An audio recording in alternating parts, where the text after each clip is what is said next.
When thinking back on my earliest memories, I find that nothing is concrete. A string of hazy images comes to mind, like random snapshots out of time, each one associated with certain feelings and emotions. They are imbued with a mystical, dreamlike quality, a gift born of childhood naivete. The magic of every Christmas when Santa was still real, for example, is an experience of pure joy that's lost with maturity. Many of these snapshots are impossible to place in any sort of context. They're just there, sunken in the crevices of the brain without any rhyme or reason. Playing with my dad's beard in a wood-paneled room, him smiling down at me. It's comforting. Or discovering a long row of ants in somebody's wooded backyard, all by myself. It was exciting. Some of them don't even seem real in hindsight. Did I actually fall from that tree by the lake, only to land on my feet without a scratch?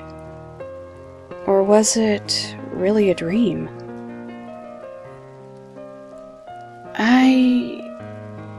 I don't think so. Sure, I've had memories of distant dreams, but there's a clear distinction between the dreams and the reality of my past. I don't know how I can tell, but I just can. And for this reason, one memory has always troubled me. The experience was so surreal, and yet certain details stand out with marked clarity. I'm not exactly sure when it happened. I couldn't have been older than maybe 5 or 6. My brother and I were sleeping in our bunk bed. Because he was older, he got the top bunk.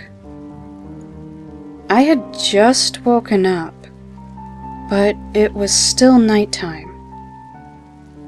Something felt different. I remembered seeing and smelling the rain, but I didn't hear any. The window was open, and it was really cold in the room. Why was the window open? The curtains were gently flapping, but there was no breeze. The quiet was so intense, it buzzed in my ears. I'd been lying on my side with one arm dangling off the edge of the bed. Gradually, I became aware that it was warmer near the floor. I felt some kind of heated breeze strike my hand, coming in short bursts. Finally, I recognized it as someone's breathing.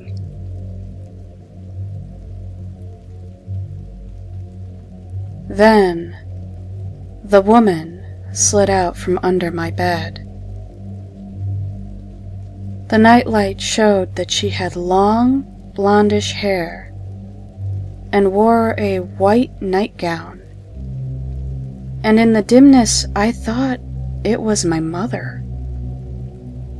I wasn't at all scared. It's funny how a child's mind works. What's Mommy doing under the bed? Must be getting something. Or checking for monsters. I was too tired to say anything and remained motionless, watching. The woman was on her back, but her face stayed in the shadows. She rolled over and crawled on all fours to the far end of the bed. Then she glided up the ladder to the top bunk. Her every movement was silky smooth and completely silent. She kind of reminded me of a white ribbon dancing in the wind. I closed my eyes and fell back asleep. I also remember my brother telling me about a weird dream the next morning. He dreamt of a woman who lived under the floor and came out at night to play in the rain. When her clothes got soaked, she went back inside and would whisper to anyone who was sleeping. It became a reoccurring dream for him until our family moved out of that house. It's strange what the brain chooses to remember.